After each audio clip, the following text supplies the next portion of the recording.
Hello and welcome to the Breaking Muscle podcast, the show that brings you the top minds in the fitness industry who share their knowledge and experience to help take your training to the next level. I'm your host, Tom McCormick, and today I'm joined by Adam Bisek. Adam is a coach both in person and online who describes his job as the chance to change lives. In this episode, we discuss how body dysmorphia shaped Adam's fitness journey, how he got perspective and found that his struggles were actually a blessing in disguise, the importance of intention if you want to achieve success, and how to build a world-class set of legs. So, without further delay, it's on with the podcast. Hey guys, so as I just said in that intro, I'm really excited today to be joined by Adam Bisek from all the way over in Minneapolis. He's nodding, so I don't think I butchered the name too much. It wasn't perfect. Anyway, Adam, thanks for joining us. How you doing? Doing great today, man. Doing great today. How about yourself? Yeah, all good. It's late in the evening here. It looks a little bit sunnier and earlier in the day where you are. So today, yeah, as ever with this podcast, we want to talk about all things muscle building and helping guys to get stronger and bigger and improve their body composition. What I really want to talk about with you, first of all, though, is your journey and your own muscle building journey and how you've improved your physique, some of the struggles you've been through, because I think that would be really relevant. There's bound to be some listeners who will really identify and recognize some of the same things they're going through, and maybe you can help guide them through that whole process. Absolutely.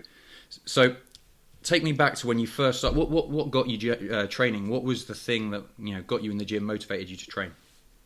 So I think what people see, and just probably the same for you, people will see me, and I'm about 6'2", 255 pounds. I'll register as like a 10 on a DEXA right now. I'm a pretty big dude. And so people assume I've always been big. In reality, when I was in high school, 17, 18 years old, I was a good athlete, the same height, about 170 pounds. Mm-hmm.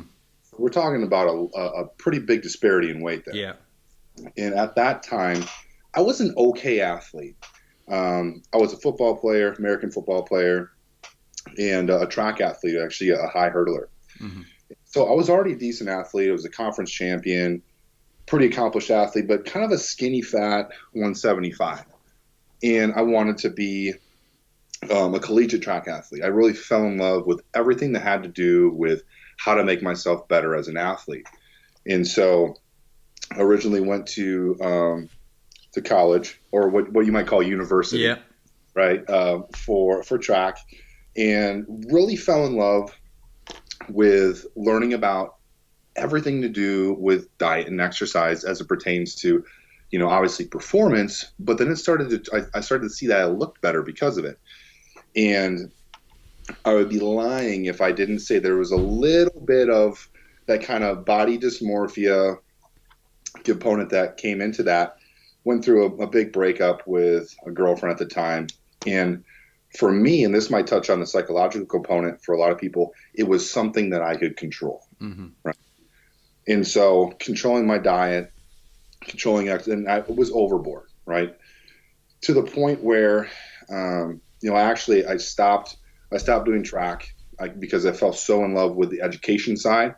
And for anyone who's been in a collegiate sport, you realize that the time commitment is so massive that not that you can't be good in academics at the same point, but I had to, obviously work to get myself through school at the same time and go through school. So that was something that, I just, and being a relatively mediocre athlete, it just didn't pan out for me.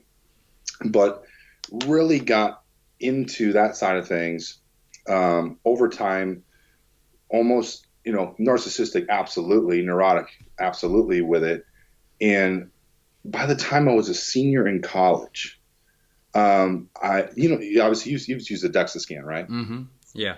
So as my normal diet, my normal training, my normal everything, I was in on a research study. My university had a DEXA scan. We were lucky enough to have one, and just so happened they needed someone to do, a study. I registered as a 4.1 on a DEXA scan just with my normal training. So I was pretty ridiculous with it. That's insane. For anyone that's listening that's not sure what that means, put it this way, when I was at university doing my masters, we put someone on a DEXA scanner who visibly you were like, that guy's shredded, and we put him on it and he was like 13% on a DEXA. So like and everyone was thinking this guy looks pretty decent. So to record something like that on the DEXA is pretty insane. Yeah, and so you can kind of get the magnitude to which I was in it and how strict I was in it. I was working out every day. I was super strict on my diet to the point where I actually, all the relationships, the friendships, the girlfriends, that was gone. And, I wouldn't go out to eat, nothing like that. And so I fell on that far into the continuum. And by that winter, this was in, let's say, July, I believe, that by that winter, I started, losing weight uncontrollably. I was getting hurt all the time. So I go into the doctor. Well, my hormones had tanked. And basically, I acquired secondary hypogonadism at the age of 21, which basically means my pituitary said, I'm done, right? And so by that time, I was 160. This is 21 years old, so I'm 32 now. At 21, 165, 6'2", kind of getting skinny fat because nothing's working. And man, I tell you, it was hell, because at that point in time in my life, I'm young. Doctors are like, you're going to be fine. Just take it easy. Well, after 6 months of sitting like that, nothing changed. I actually did have a pretty marked effect on my endocrine system. And so I had to go on hormone replacement therapy at the age of 21. And so it kind of really gave me perspective. It didn't change a whole hell of a lot in how I acted, to be quite honest, but it quite literally saved my life, because the mental side of that is so huge. Like, when everything is dependent on how you look, not being able to control how you look and going the other way is pretty damn difficult. Yeah. Especially, and when you're 21, it's never easy, but at that stage in your life, that's a really, really challenging thing to overcome. A hurdle for you to overcome. Getting back to the bit of a pun on your athletic background, but also I think for someone who's always been athletic, so you may have felt like your physique wasn't impressive, but to most people, you're the athlete. That's part of your identity. So I know, for example, for me, I played rugby. I was a good rugby player. I left school. That was my job. I got injured. All of a sudden, your identity is kind of taken away from you. So if you're the guy who's always in the gym, always training, maybe not happy with their physique, but everyone else thinks you look great, to suddenly have all these things to deal with it's a huge head fuck, really, isn't it? So. Oh yeah, it's a complete mind fuck. I mean, because you're in it. Have you competed as a physique athlete before? I've done one show. Yeah. Okay, so you get it. And we always compare ourselves, those who have competed, to the 99.999th percentile, because that's who you compete against. But the rest of the world is nowhere near that. Mm-hmm. So your frame of reference is horrible. But that's also how a lot of people that obviously you yourself and I work with, is they compare themselves to a social media Insta famous person that on one day looked like this, and puts pictures up. And so that becomes what they're comparing themselves to. So yeah, it's quite difficult mentally to handle that for anybody. Yeah. And I think the big thing that people have to understand who are in that is it's not this dichotomous thing where you either have body dysmorphia or body image issues, or you don't. You fall on a continuum, right? And so it's one of those things that I still deal with. It's just not anywhere near as severe as it was before. And if you can acknowledge that, it helps you to actually deal with it and cope. Because the moment you say, "Oh, I'm completely cured of it," yes, probably not. Yeah, absolutely. And interesting. So you mentioned social media. Obviously, the pressures of social media have exploded, and in many respects, thank goodness I'm the age I am now. And whilst I was going through these struggles and stuff, I'd managed to do it away from the sort of the goldfish bowl of social media. But now for kids that are 20, 21, maybe even 16-year-old kids, they're following their favourite athlete who, as you say, on one day under specific lighting with a great tan and etc., look this way, doesn't look like that all year round, just gives these really unrealistic expectations. So how did you get yourself out of this hole when you were back 21? And do you have any advice for how someone now with the added pressure, it seems, of social media, how they can navigate that process? Man, it's difficult because everybody, like anything else, it's going to be different for everybody. I'd say the thing that made me better was the fact that I was put on hormone replacement therapy, and it was under control, and I actually physically changed to look better, which was a mask of the problem, right? Mm-hmm. And so that probably lasted until I'd say, I think I was 25, 26. I was consistently still dealing with this, but physically changing positively, one would say, building muscle, looking leaner, up until the time I was 27. Mm-hmm.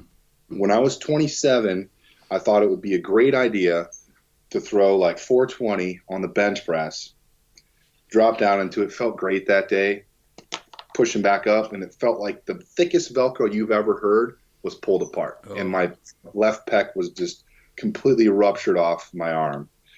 And so you were forced. You couldn't do anything about it. For the next 2 to 3 months, there was going to be physical change, and it wasn't going to be great. And you had no control over that, mm-hmm. right? And by that time, by the time I was 27, I was at least armed with some mental coping skills, some emotional coping skills. And I think at the time going through a breakup as well, which is always great. But it really had me refocus on what's important, because for so long, I mean, this is what I've been a personal trainer and nutrition coach my whole career. Since the age I was 20, I got an NSCA. I don't know, I'm not sure what certifications you have across the pond, but our big one is the NSCA. Yes, I'm familiar with it, yeah. And so I got that certification when I was 21. I had been practicing since then at a high level. And so I have identified as this physical being for so long. People at first glance, when they see me, it's kind of a meathead. That's what he looks like, right? And so I'm the big guy, but it just so happens that I have kind of a freaking brain too. And so I'm relatively articulate. And it took me to be laid out for that amount of time and to look like shit for a little bit. Mm-hmm. And I remember taking a picture and posting it, and I looked fucking horrible. Like I'm a hairy guy by nature, but us physique athletes will shave all the hair off or whatever. I just let it go. So I was out of shape, was hairy, took the picture, and it's like, this is me right now. And it was my open acceptance of this is me accepting the fact that I don't have control, that it's okay, that I am so much more than, and it sounds freaking cheesy, but so much more than a body. There's so much more to me. And actually really realizing that, to take a little step forward. Mm-hmm. Because to say that I'm completely better now is just not the case. I mean, I'm always doing significantly better with it, because you have to, now you're a parent, you realize there's so much more. No, I'm not, but you realize, I imagine, there's so much more to life than just that. Mm-hmm. Yes. That, you start to gain that wisdom. But it really took that type of event. And then a year and a half later, had torn infraspinatus, complete labrum degeneration on the same side, had procedure for that. So I went through the same thing again. And I was armed with the mental equipment to handle it at that point, but it kind of further reinforced it.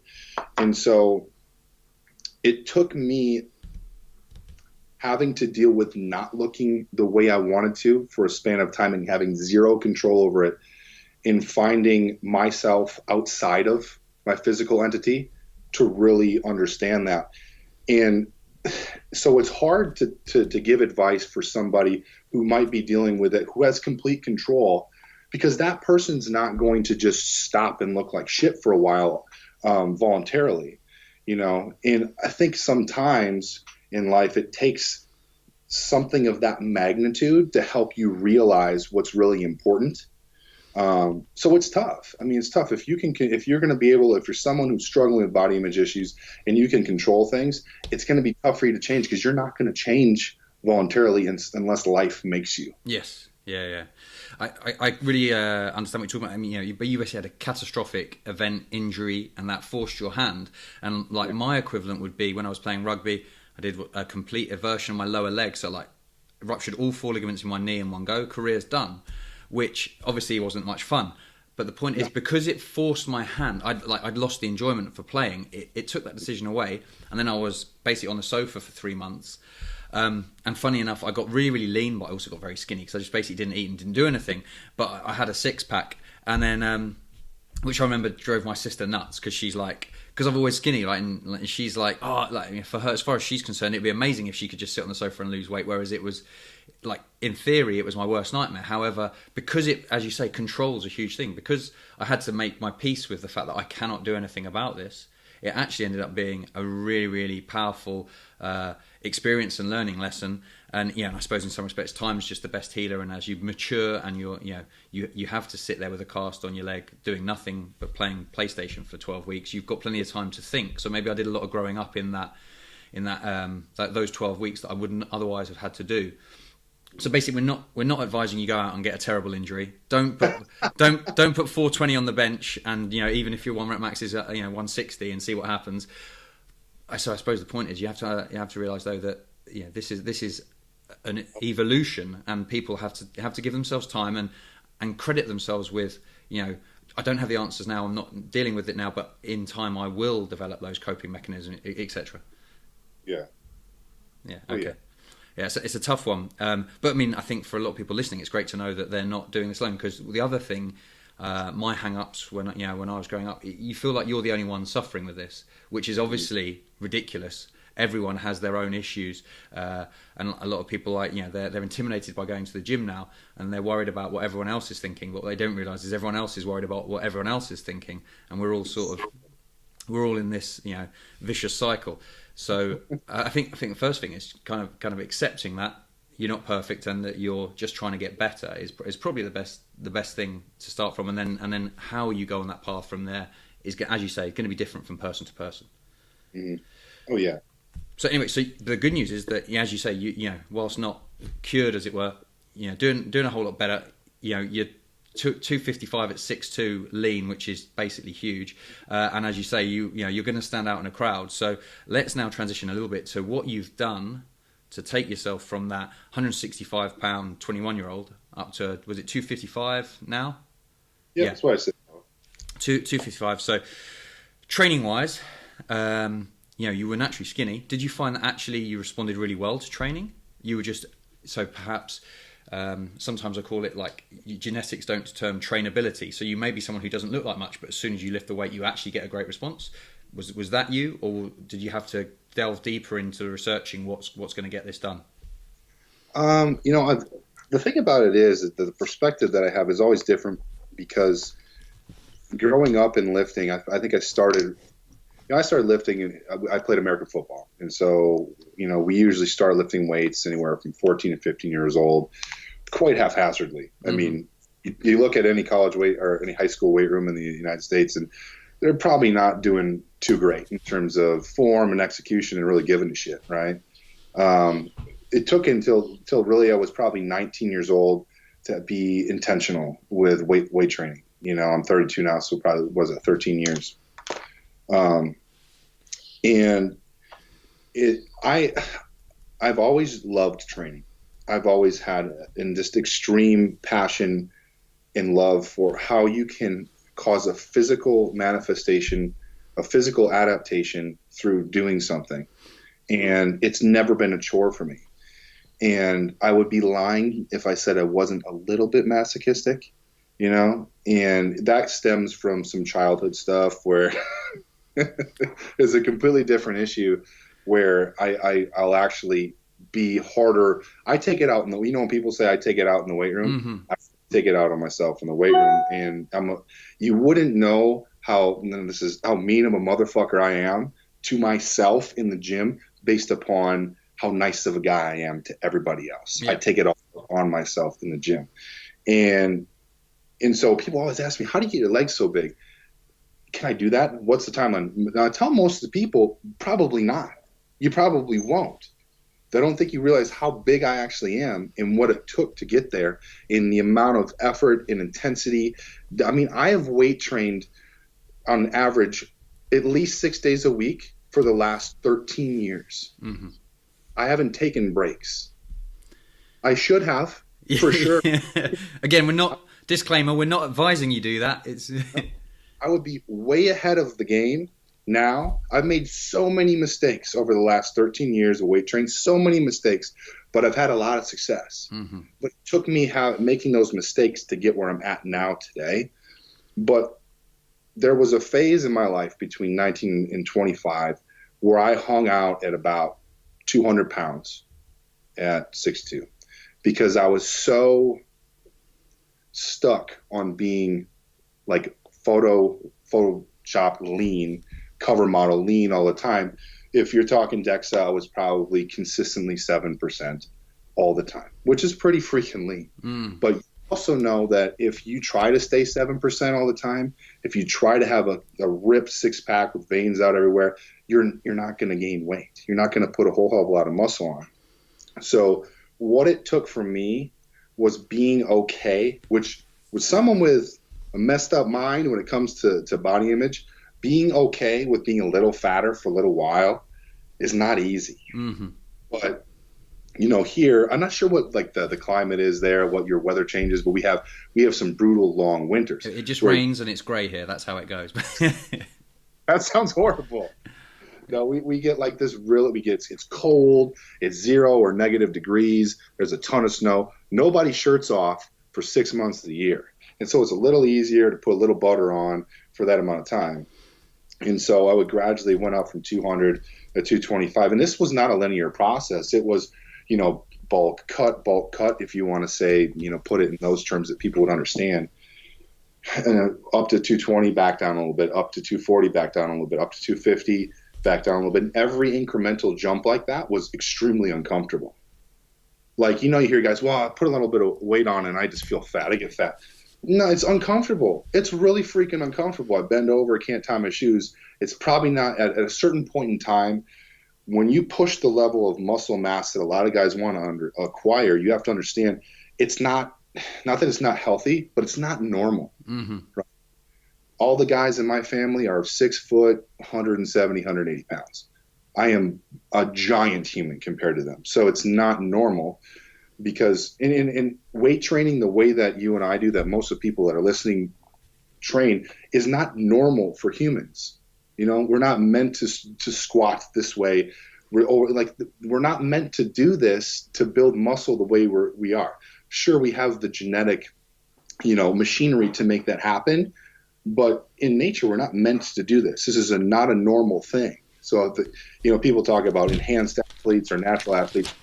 It's not natural to lift weights in a structured fashion 6 days a week and eat 6 meals a day perfectly. That's not normal for human beings. But it took for me to put on that amount of size years.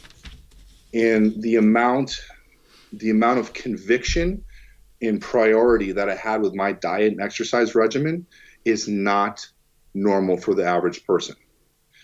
And so I try to help people understand that acquiring a physique like mine, and I don't have the best genetics, so it might not be the best gauge of things, but acquiring a physique like that might take something that's not realistic for you, for someone who doesn't have great genetics, right? But it took years for me to put down size, and it was not linear. It took the mental tools of being okay with being a little soft from time to time. I had to be, even for someone who has dieted, for someone who's a physique competitor, you've tracked your food before. We've done that. We've been on meal plans, etc. It becomes a habit to eat a certain way. I've ate like a bodybuilder for my whole adult life. And so the level of intensity that it took for me to get where I'm at might not be practical for most. And I try to help people understand that, where I try to meet in the middle with what's going to be the most practical thing for you to implement. And how many people have you worked with or have inquired to work with you that say, I train really hard in the gym? Like, I mean, I'm killing it. I'm killing myself. You should see me. I'm hardcore, right? Yes. To think they train really hard, but until they come train, I'm sure there are guys that train harder than me, but I like hurting myself in a good way. And so when you train with me the way I train, one of my buddies, Dave, a good friend of mine, amazing physique. We'll train together, and I'll always do extra stuff. And he goes, "You're a fucking psycho, dude. I'm done." And he'll walk away. I mean, this is a guy who's a big, buff dude. And so it takes being the level of effort, the level of intensity, the level of insanity that it took for me to acquire the physique that I have, especially the lower body, is not normal. Mm-hmm. But it is attainable because I don't got great genetics. I just don't think people can wrap their head around what it truly takes to get there oftentimes. Yes. Okay, so I think there's loads of gems there, and so I've made some notes because I want to sort of go back to some things, and we'll come back and we'll pick it up. But first off, I think you correctly identify a lot of people don't realise what it takes, and then if you really map it out, this is how long, this is what it's going to do, you're going to have to do, this is the discomfort you're going to have to feel.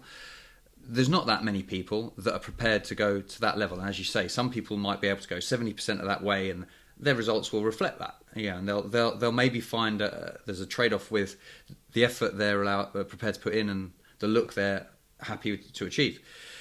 But legs specifically, I think it's just a whole other beast. I mean, nothing. You can smash upper body as hard as you want, but it just doesn't hurt like training legs with the same intensity does. Now, guys, it seems like I would speculate one of the reasons like there's guys just don't develop their legs in the same way is because they'll push their upper body, relative intensity, close to failure, etc., harder, and they'll maybe do more volume because it just doesn't hurt as much. So they're prepared to do that. And I freely admit that there's times when I'm guilty of that because if you're not anxious about a leg session, if you're trying to build muscle, I think you're probably not doing it right. Would be something. You should have that fear going in. You're nodding. I think you agree. I've been there before. Yeah. Well, so see if this is familiar to you. I mean, you may be different because it seems like you really enjoy the torture of leg day, as it were. But there's like a leg day life cycle in my mind. I was chatting to this with a few of the guys I trained with the other day. It's basically the second a leg day session is finished, I'm like, I love training legs. It's amazing. I'm going to smash it next time. You watch. I'm going to add this much to this. I can't wait. Leg day, brilliant. All the way. Night before the next leg day. Yeah, can't wait. It's going to be awesome. Going to crush it. Wake up next morning and there's this kind of little nagging doubt in my mind. Oh no, it's today. And then as that session approaches, the anxiety genuinely increases. And then there's about, 60 minutes of just wondering what the hell I'm doing. And then the second it's done, it starts all over again. And I'm like, I can't wait for leg day. It's going to be amazing. I mean, that plays out each week for me. Well, twice a week because I tend to hit them twice a week. So, So, yeah. What I've noticed now is I've held my physique for the last probably 4 years, the size I am now. I haven't really pushed myself to get that much bigger.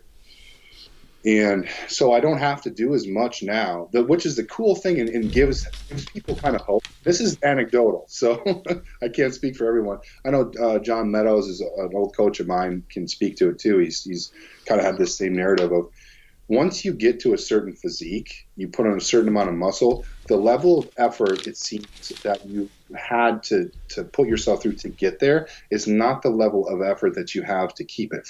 I can't explain. I mean, I love to be able to and always try to be able to explain through scientific rationale why something's happened. I can't fully explain that, but I don't have to push myself quite as hard anymore. I also, because I've went through so many injuries, try to be smarter when I train now. But yeah, I remember it's kind of the same sentiment, especially when you're going through a prep and you're really fucking tired and you're down on calories. I'm lucky to be able to diet and get shredded on 400 grams of carbs a day, which most people don't, but I'm still tired because I still get that like DEXA 4 to 6%, which you're just tired. Yeah, when you're that lean, it doesn't matter what macros you're on, or you're going to be tired. So. I remember there's countless times where I'm in my car in the parking lot at the gym going, fuck, I don't have the energy to do this. Once I turn it on, I go. But I also know the amount of energy, the amount of, I don't even know how to say, the amount of courage I have to build up to put myself through what it was or what it is to push myself. Once I get rolling, there's that little masochistic switch inside me that likes to test myself and how much I can endure and from a pain standpoint. And so once I get there, it's fine. But yeah, I mean, I'm nervous. I'm nervous for what I'm going to put myself through in the next 90 minutes or more, because I usually kind of have this long, drawn out, massive leg days when I do have them, or used to at least. And I just remember why I'm so nervous. Like, how am I going to get the energy to do this? Because I know I'm going to put myself through it, but it's going to suck. Yes. And so I can relate with that for sure. And if you're not that way, like if you're not going into it going, man, this is going to be difficult, I'm a little bit anxious, you're probably not pushing yourself enough, because it just sucks. It sucks.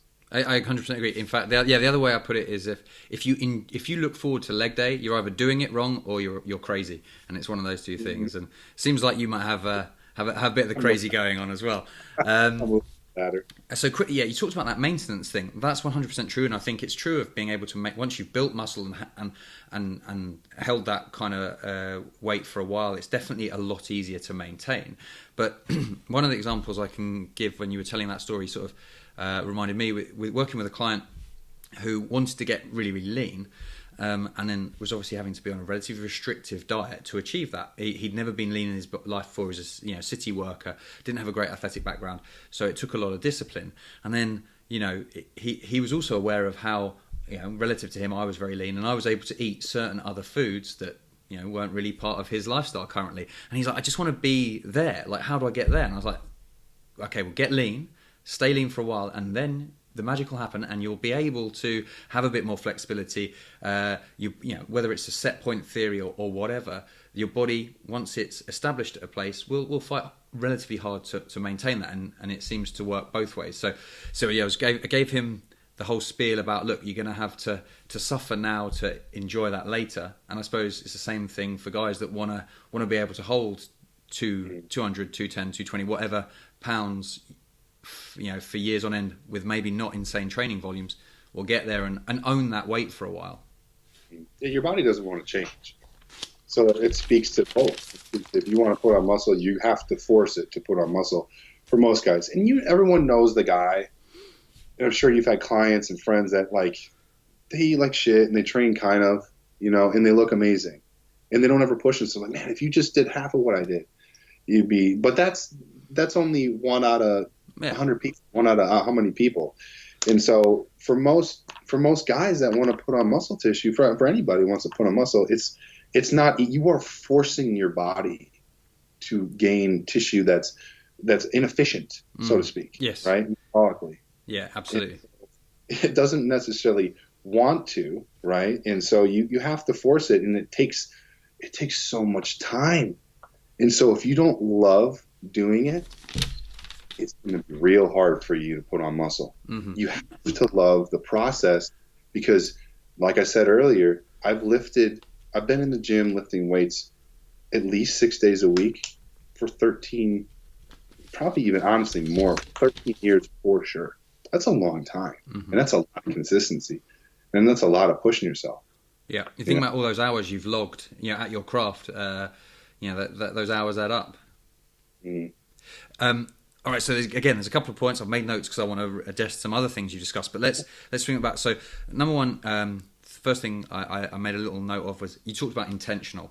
So with your training, and I think this is something that people it's not even on their radar. Guys are in the gym, they're moving weights from A to B, but they don't realise that just because you've moved a dumbbell through space doesn't mean you've provided an actual muscle building stimulus. So having some intent with how you execute your lifts is absolutely crucial, and especially if you're someone who struggles, if you're not just one of those guys who looks at a weight and grows, this is really crucial. So can you give me your thoughts on how your mindset is and what your focus is on when you're training to maximize your results? That's such a great topic that could be a game changer for anybody. Now, you can use the word intent or intentional in a couple different ways. I use, let's say, for instance, earlier when I said intentional, it means I was just very focused. I was very purpose-driven with what I was doing. And I want to say I was probably mid-20s when I heard Ben Pakulski was the first guy, Ben, who really kind of, for me, introduced this topic of intention with training. And for those of people who don't understand this term that we call intention, basically what it is we don't this mindset of moving a weight from A to B serves a purpose, certainly, especially for beginners learning how to do that with good form, right? But if we're talking about an aesthetic athlete, if we're talking about a bodybuilder, you got to move it from point A to B by shortening the right tissue, by using the right muscle, which requires understanding the function of that muscle, where it's at, and almost this kind of esoteric feeling, cueing that everyone learns a little bit differently. And so you have to learn how to shorten the muscle in order to move the load. For instance, for those, I don't know if the people see the video, but to work your pec, you have to understand how to shorten to drive your upper arm across, or to adduct your humerus, your upper arm. And you have to feel that. Yes. You not only have to understand how that works, but you have to learn how to feel that under load. And that's a skill that takes time. And once people learn that skill and can do that consistently and hone that skill for years, then you'll start really putting on tissue. But that is such a game changer for physique athletes. In the term that people will get when we say intention is mind-muscle connection. Yes. But that is such a misnomer, such an overly used term that you can't just think about using your pec and do it. It's not. There's so much more intention that comes with that, and so much time. But once you can learn how to feel a muscle move the load in any given movement, then you're going to start to make marked change in how you can build muscle tissue. Yeah. And what I've noticed, and maybe you've noticed with clients and yourself, is that that's a skill that's not holistic, in the sense that once you get intention, you get it everywhere. It's very different muscle to muscle. Mm-hmm. So you'll see people who have a big chest, or big arms, or big, calves are a whole separate story, but like big quads or big glutes, right? Yeah. And that's something where that probably subconsciously they just have better intention at that. They have better anthropometrics for it, or whatever it is. But it's not a skill that you just get everywhere at one time. It takes time with every single muscle group. Yes. And I think that might give credence to the idea of when people start using greater frequencies for a muscle tissue to make it grow, they probably become more skilled at using that intention through practice. Yeah. And so, yeah, I mean, that's a huge gem to touch on for people who strictly want to build muscle as a goal in the weight room, is learning the skill of intention with every muscle group that you want to grow is so impactful. Yes. Yeah, I mean, it's a whole. It's not even just a whole podcast. A whole series of podcasts could be discussing that. But 100% in agreement. And I love the fact you did the chest example. A fly movement pattern, because what it seems to me is most guys think it's an exercise in getting their hands to touch. And it's not at all. It's about, can you bring origin and insertion of your pec closer together and get a good contraction and put the tension through those fibers. Which, to be fair, nowadays there's more people. There's like BPAC, yourself, people putting this information out there. Before, you kind of had to work this stuff out for yourself. I mean, now one of the pluses of social media is if you have a decent filter for what to look at, there's actually people out there really trying to help you. There's also some complete nonsense, which is, I suppose, the problem is it's a skill to have a filter, so you have to kind of make the mistakes to earn the filter to blah blah blah. But yes, it's a huge topic. And another thing, I think, basically, correct me if I'm wrong here, but with your intention and intentional thing, what I really liked there is, it sounds to me like if you took an 1,000-mile view of the things, like a helicopter looking down. To build muscle, your life needs to be intentional. So you need to structure everything in a way that sets you up for good sleep, good recovery, nutrition, time to train, stress reduction, all those things. But then when you're in the gym, you need intention when lifting, and that's that kind of lasering in on the target, and then you zoom back out on intentional. And maybe the way you use those two words really made me think of that, and I thought that was a great way to look at it. I think it's important to understand. I try to do this with anybody I'm working with, whether they're trying to build muscle, lose fat, be healthy, is I don't want people to think that this is impossible to do, like that you have to be perfect, because I got where I'm at and I'm still imperfect at how I do things. It's just, I think it's having the understanding you got to prioritize sleep, hydration. You got to prioritize your food intake. You got to prioritize being more intentional in the weight room. There's so many variables that govern how your your body is going to change, that if you don't mind all the heavy hitters, and if you're trying to really push your genetic potential, mind everything, every variable, you're going to be selling yourself short. And so you don't have to be perfect at those things, but the better you can be at every single one of those things, and there's tons of variables, right? But the better you can be at all of them, the faster your progress is going to be. And I have spun my wheels for so long, training too hard, too much, getting shitty sleep, under eating, and I'm still where I'm at now. So I think the big thing that you try to do, which is I'm sure you've made a ton of mistakes before in yours. I mean, I don't want in your career. No, I'm perfect. What are you talking about? But is that you don't have to be perfect. But that's why you and I are here, is we've went through all those. We're trying to help you not go through those. And this is why. And when we tell you, and because you get people that, because you coach people, it's you get people that don't understand when you're harping them on sleep, on water, on being consistent with a meal. It's like, oh, it's not that big a deal. Yeah, it is. It's a big deal. Sure, you can make progress, but you're short-circuiting your success so much by doing this thing that's so. I mean, sleep and water are essential for human beings to live. You die without it in days, right? Why do we half-ass it? I don't understand that, because whether or not you do a drop set for triceps this week and you push yourself matters so much less if you got 5 hours of sleep a day instead of 8. Yeah. I mean, you just why even do it then? And once you have that perspective, you also understand that you don't have to be perfect. You understand where you should divvy out more of your energy and intent. In that, because you get, and I'm sure you've had the same thing, a lot of people come to me with such granular questions about things that are so specific that when I ask them those things about how much you're getting in for food, enough. Well, how many calories? Well, I don't know. So you want to build muscle and you're worried about how to gain intention with your tricep extensions, but you don't even know how many calories you're taking in. I think we need to take a step back. I think that's important for people to note, is that all these little granular things, while they're important, whether you get 457 grams of carbs in today, whether or not you train triceps 3 or 4 times this week, matter so much less unless you're doing those big things that are super important, like sleep, like monitoring your food, like decreasing stress.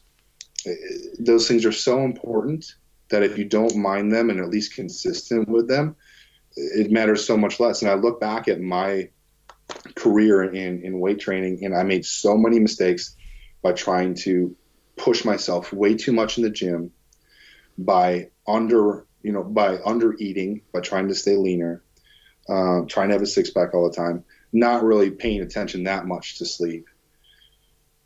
I would be in a way different place, now. Yeah. Granted, I want to be, but, still. So I think actually a point about perfection and not having to be perfection is a great one, because, your first 10 pounds, your first 20 pounds aren't that complicated to gain.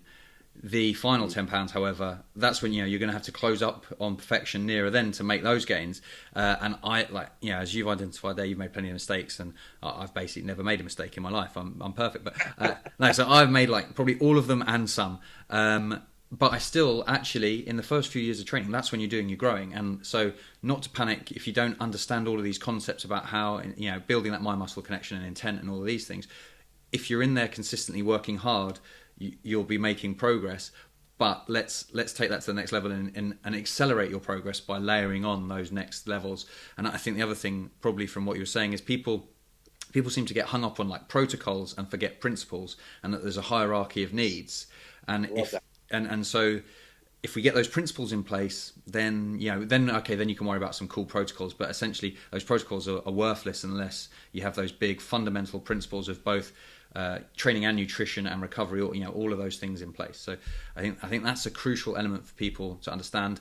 Again, talking about mistakes, when I was young, I wasn't worried about principles. I wanted to know that amazing workout plan that was going to get me 30 pounds in the next month, that I'm still looking for. So I understand why people go that way, but it's one of those ones I think it's important to get that message out there.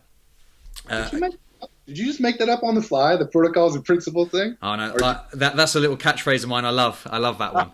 I was going to say, because that was perfect. That was If only. Or it's like, but if I say enough words, one or two of them are going to naturally fall in place and sound intelligent. So I'll just keep talking.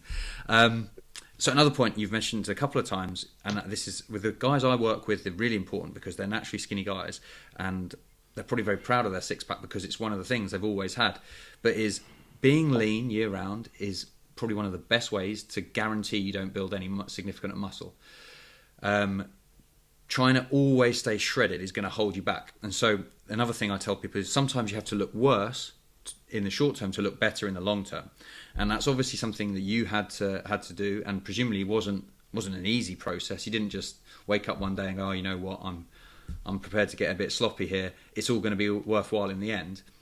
Yeah. But through a cyclical process, you every time you gain up the next 5 pounds, there's that bit more muscle, and then when you diet back down, you're leaner at the same weight, or the same level of leanness at a heavier weight and looking better. And I'm realizing that to really make some steps forward and some progress, you have to have those periods where maybe you're not looking your best. Yeah. And I think this is all relatively speaking, right? And most of the time, for your viewership and for the people we're talking to, they're guys who are probably skinnier that want to get bigger, right? So we may not be talking to them here, but there is also a level of fatness that beyond that threshold, you'd be better served to be getting leaner. Probably for the guys we're talking to, probably not them, but it's going to all be relative. When I say that I got softer, the softest I've been in the last is as an adult is 12% on a DEXA. Is the softest I've read, which isn't that, it's not fat. No. But relative, right? 5% more than what I would normally sit at. For somebody who's 7% on a DEXA to get to 12, they would feel like horseshit looking at self here.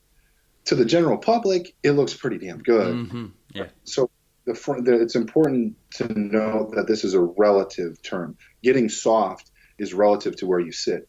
If you are sitting at that, I think it might be important to maybe give people a frame of reference for what a DEXA versus what people commonly think of as a body fat percentage. When I register as a 7 on a DEXA, I pinch as like a 4%.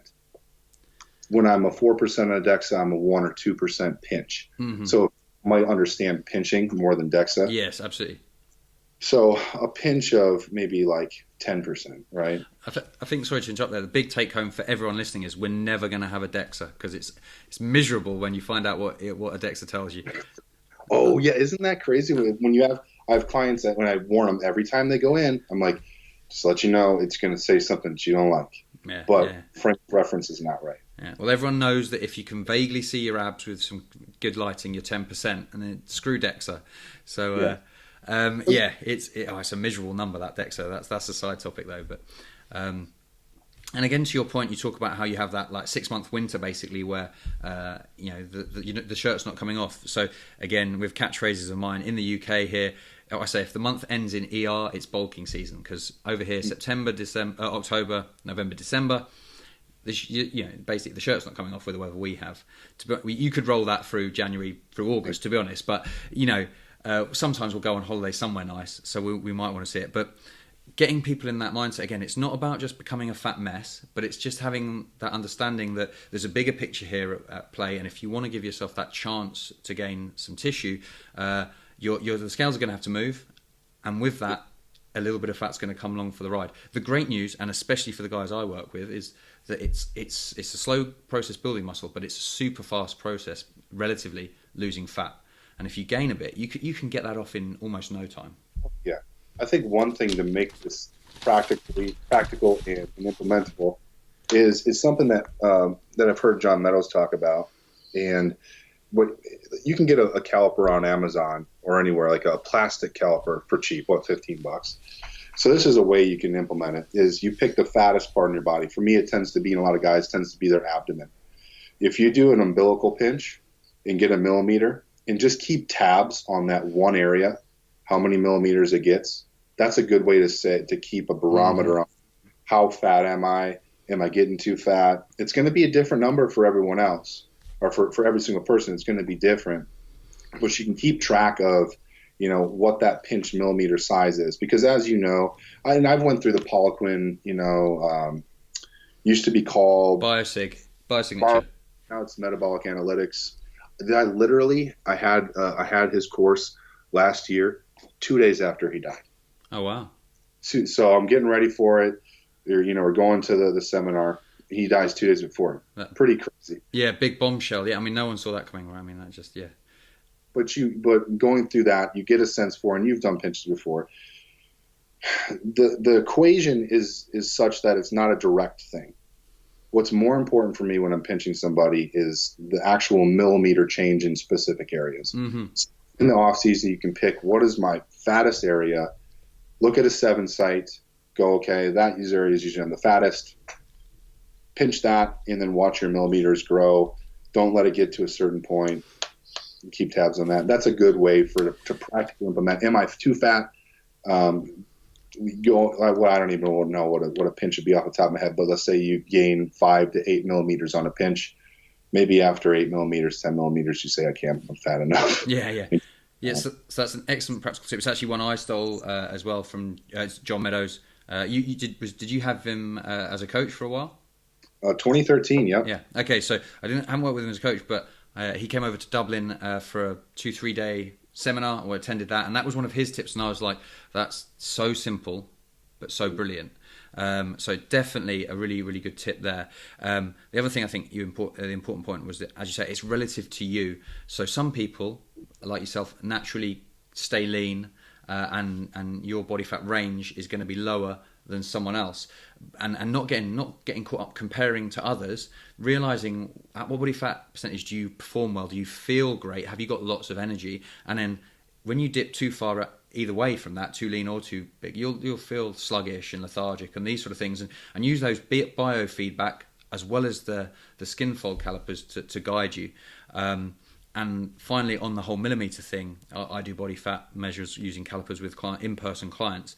And one thing I've stopped doing is I've stopped giving them a percentage, or I try to. Some of them really resistant. They love knowing a number, because people are so skewed with what they believe their percentage is. And at the end of the day, what the number and the equation tells you is meaningless. It's how you look that matters. As you walk down the beach, no one goes, oh, he's 7.3%. He looks good, he doesn't.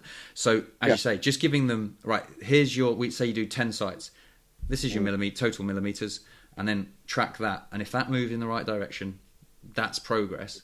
Whether some equation tells you you're 11, 12, 13 or 6% is largely irrelevant. And again, this is something that fairly recently I've started doing, and I found it really powerful with people, because it loses that emotional attachment, because knowing that they've got 70 mils of on across 10 readings means nothing. Tell them they're 11% and they're like, yep, I'm a boss, or I'm fat, depending on what they're used to. So yeah, we use this. It's what's funny. We use this arbitrary, inaccurate number that's objective for subjective end that we compare each other against. Because not one person. I mean, everybody who says what body fat percentage they are or they used to be when they played their sport is lower than it was. Yeah.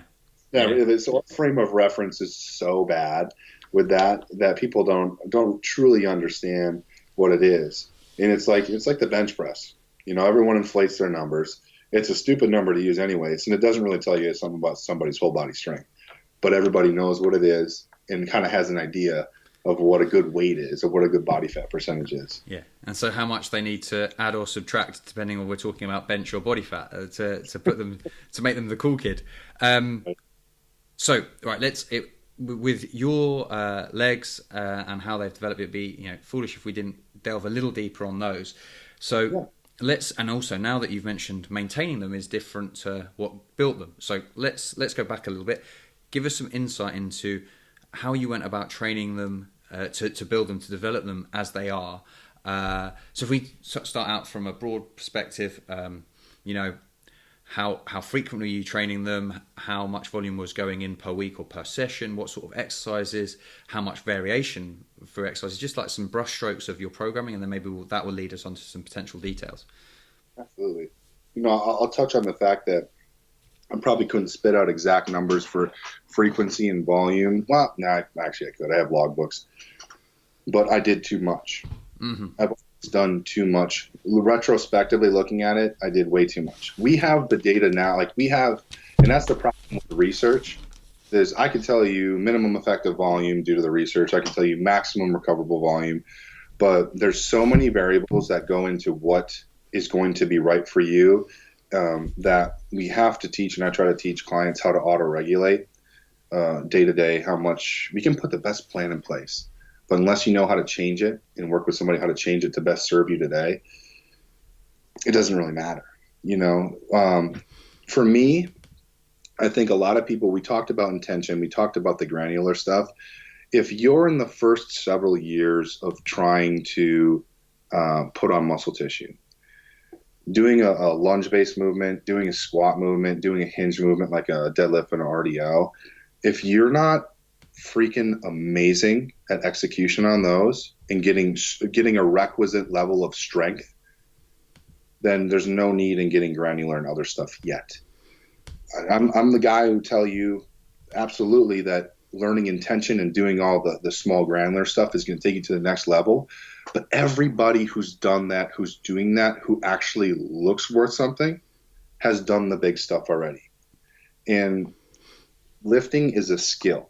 So initially you have to be able to become awesome at execution with some of the fundamental primal movements of human being when it comes to lower body. If we're just talking strictly lower body, we're talking a lunge base or locomotor movement, a squat, and a hinge. You have to be good at those in whatever iterations those follow. If we're talking about a squat, you can do a regular barbell squat, you can do a box squat, you can do a whole bunch of different stuff. I'm personally a unilateral guy, so I like doing split squats, step ups, things like that. If you're not freaking awesome at doing those, don't start doing the little shit and try to learn intention, those things, because that comes down the road. You have to get the big fundamentals and get a requisite amount of strength, because that's going to transfer over to everything else, and that's also going to build your foundation. The first several years that you are lifting, if you lift and get 15 working sets, 10 to 15 working sets for a given muscle, with those main big structural movements, it's probably all you need, as long as it's progressive, right? It's going to be different for everybody, but in general, if I were to give a recommendation, that sounds about right. Get good at those things. Don't worry about doing too much, because I think what happens with beginner lifters who want to gain muscles, they're already not eating enough. And then they do way too much volume, so they're expending a shitload of energy in the gym.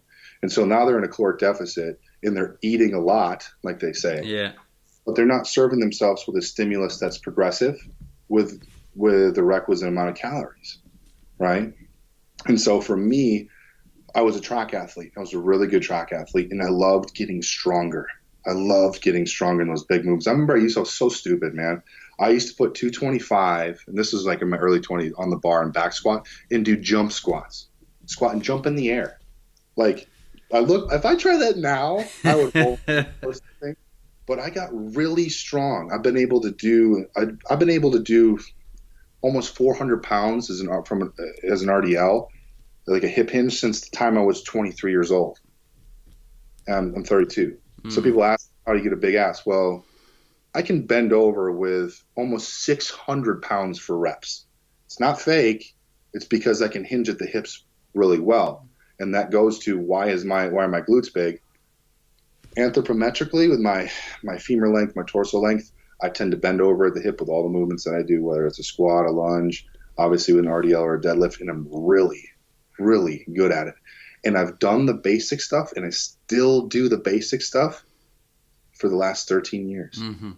I'll still do a straight up regular barbell RDL, and I love doing it in my program. I don't need anything different, Yes. So I think, absolutely. So basically, do the basics exceptionally well and build your foundation on that. And for the legs, that's a lunge, a squat, a hip hinge pattern. Have those core exercises, whichever specific one you choose. And interestingly, I was just thinking to myself, maybe to some extent, you set yourself up for success because you've got this. The platform was there to build legs. You're an athlete, and relatively explosive if you're doing the hurdles. And you love getting stronger. So there's two things, like you're used to doing a high workload for your legs because presumably there's plenty of running going on, So you built that work capacity, and then you chased progressive overload. Combine that with a calorie surplus and consistency, and well, there's that magic muscle building formula. Well, that's the thing too, is get a logbook, make sure you're getting stronger, log your food, watch your weight. If it's not going up, eat more. Mm-hmm. It's that simple. Yes. We love to complicate things. And I think the point is there is scope for that complication, and that's why we're on here chatting about things. But again, getting back to your point earlier, is if you're rather than worrying about the granular stuff, if you haven't got these in place, you haven't built the foundation, you haven't earned the right for the other elements. And so, calorie surplus, progressive overload, consistent hard work, those three things are prerequisites to build muscle. The fine tuning comes after. Yeah, and I think the realization, and there's plenty of memes on this kind of stuff that relate to any endeavor. What it's going to take to where you want to be is more than you expect it to be right now. Like the level of intensity, the level of priority, the level of focus, the level of amount of time that's going to take to get to where you want to be, if what your goal is worthwhile, is going to take more than you expect right now. I can tell it to everybody. Now for us, it's more business. I know that I can apply the same principles I did to building my body to business, but it's going to take more than you think it is for most people. That's the mic drop moment right there. I mean, just done, nailed it. We've chatted for all this time, and then that sums it up really well.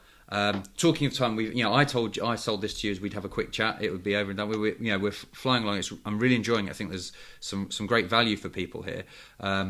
But I'm aware your time is precious. Don't want to take up too much right now. Perhaps we'll get you on for another show to go into some more detail, because I feel like there's so much more stuff we need to draw out of you that and help the listeners with some of your tips, and we could talk for hours about this stuff. So just let's shift things on a little bit, wrap that up, then I have a kind of quick fire round of questions for you, and we'll move that on. But so specifically glutes, right? Anyone that follows you, and the guys that go and follow you after this will realize that glutes are a standout body part for you. They literally stand out. I mean, you can't miss them on some of the photos.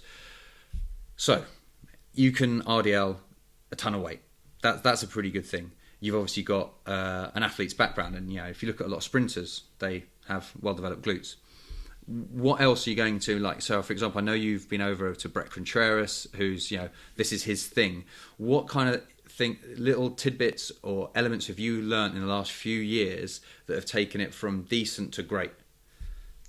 To be honest, it goes back to my butt has always been big, so it hasn't really grown that much in correlation with the size of my own body over the last how many years. If I were to give like the best tips in terms of in the weight room to do it, yes, one of them is knowing how to hip hinge and getting great at that. Knowing how to make multi-joint movements like a squat. I love doing split squats, a lunge, anything like that. Making it hip dominant versus knee dominant is absolutely huge for people. Knowing how movements complement each other. For instance, like I tell you the truth, I fucking hate doing hip thrusts. I absolutely hate doing them. But at one point I had the highest recorded one in the world. I think I did 935, which is absolutely insane. That's because Brett wanted me to get to 1,000. It help your butt grow, and my butt did grow building up to that. It was massive. But you have to be able to do those things. You have to hinge very well. You have to make movements hip dominant, and you have to. The glutes are a big muscle. And they'll respond to all loading patterns. We know that the glutes are not predominantly type 2 or this or that. They're a mix, so they're going to respond to all loading patterns, high and low. But if you don't train them with a lot of load, I can guarantee you that you're not going to grow them. Mm-hmm. Okay, so let's take a little detail of something you discussed there, which I think will be a really practical thing for people to put into that application. You talked about making things hip versus knee dominant. There's probably people sitting there thinking, what? What does he mean? So can you give us a practical example of how your execution and your form, for example, would be different to make something hip versus knee dominant, and therefore bias the posterior chain and specifically the glutes? Absolutely. From a general standpoint, this applies to multi-joint movements for the lower body, meaning ones where your hips and your knees are moving, while your ankles will too. but your hips and your knees are moving at the same time. That means like a squat. That means like a leg press or like a lunge or a split squat or a step up where multiple joints are moving. Whichever joint, the hip or the knee, moves more, has more range of motion that's moved or that goes through in a given movement, is the muscles that govern that joint are going to do most of the work. What that looks like when you're doing a squat, when you're doing a lunge, is you'll see the person bending over at the torso more and their hips shift back more. And so you're basically minimizing the movement of the knees and you're maximizing the movement of your hip, and you'll see your torso bend over more. So if you ever see someone squat and they're really lean forward at the torso, that's going to be quite a hip dominant movement. That's why, like, for instance, a good morning, which looks like a squat archetype, it can be very glute or hip dominant because all you're doing is moving at your hips, basically. Mm-hmm. If you can make movements like that, more hip dominant by bending over, leaning over at the torso more, you're going to get more glutes than you are quads. Yes. This is an indication too, where watching how far your knee travels forward, you want to this is an instance where you want to minimize that. Not because it's bad, but because then it becomes more quad or knee dominant versus glute or hip dominant. Yes, absolutely. So, I mean, a great example actually is somehow how people execute a split squat.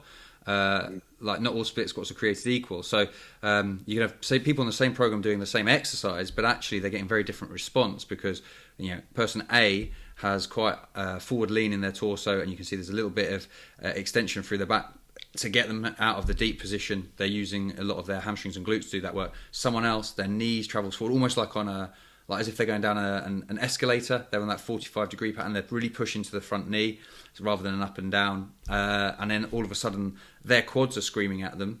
The other guy's like, I just feel this in my glutes. You're doing it wrong, or whatever. And that's how just having a program on a piece of paper only tells you so much, and how you perform those exercises, and can make a massive difference to the physical outcome that manifests. Absolutely. That's why why me personal training in person and having coaching clients across the world is such a different thing, that if I can bring people into the gym, how I have them execute something can markedly change the outcome, and why it is difficult to coach online, why having videos is so huge. Mm-hmm. If this is a good tip for people, videotape your exercises. Videotape your execution, because the way it feels to you and how you think it looks probably doesn't. Yeah. So if you want to audit your form, have someone video, usually from the side, different for every exercise. Set your camera up to do that, or your phone up to do that. But that's a huge tip for people who want to really hone in on execution of their form on movements, is videotape yourself, because it does not look like how you think it does. Absolutely, yeah. I think it's a great tip for a form check standpoint, but also I think for intensity, as in intensity of your effort, it can be quite a good one, because you feel like, I left it all out on that set. You watch it back and you're like, there's like 4 in reserve there. Like, I wasn't even close. And so your mind plays tricks on you. So yes, I think watching video back, it can be so valuable. And then having an expert eye like yourself, or an online coach, or someone in person takes it, can improve that even further, because they have that real eye for detail. Mm-hmm. Oh, absolutely. So I think I've got loads of great stuff there. We're sort of creeping up on time, so I've got a few little quickfire questions. Let's find a little bit more about Adam type thing. So it's an either-or situation first of all. So pizza or burger? Burger, absolutely. No, I didn't even think about it. Good. Chocolate or peanut butter? Both. yeah. Both. Well, oh yeah, of course, chocolate and peanut butter. Yeah, like Reese's cups, right? Beach holiday or city break? Beach holiday, absolutely. Steak rare or well done? Medium. You're the second person who's given me that answer. Like, the first 8 were all rare, and I've had a couple of mediums, and I think someone, just to be contrarian, went well done. I don't like bubblegum. I don't like chewing on bubblegum. And last one of these is eggs, scrambled or poached? Scrambled. Okay, cool. Now, this is the one that stumps everybody. So, tell me something about yourself that we probably don't already know. Actually, no. I listened to one of your podcasts before. I'm going to get his name horrible wrong. Is it Mental or Yes, let's call it that. No, Menno. Menno? Yeah. He was like, how many countries was he in? He said he's still counting after 50 or something. So it's something insane. I have never been out of my country. Oh wow. Never traveled. I know I'm so sheltered. As one of my goals is to travel. The first time I ever flew in an airplane was 18. Oh wow. And so I've never been outside my country. I'm severely under traveled. We need to put you in touch with Menno, give you a few tips, but a complete contrast. At least you live in a country that's substantial. Like if I'd never been outside of the UK, that would be a real problem. I suppose there is something. It's a little bit larger, yeah. Yeah, there's plenty to explore there. Okay, cool. Now, final question for you is: who should I interview next? If I've got access to anyone in the world, who would be a great guy to have or girl to have on the show? I don't want to sound like I have a man crush or anything like that. So I have what I call these big brothers in my life, which I didn't really have a big, like a fatherly influence when I was a kid. And so I consider, Mark Coles, our mentor, as a big brother. I'm not sure if you're familiar with Muscle Nerds. Yes. Luke from Muscle Nerds. If I could tell you and I could describe in one way what I want to become as a professional, because he has a very similar personality to me as well. I like to think so. Maybe not. I don't know. We'll see what he feels about that. How brilliant that man is, how practical he is, and how good he is at teaching.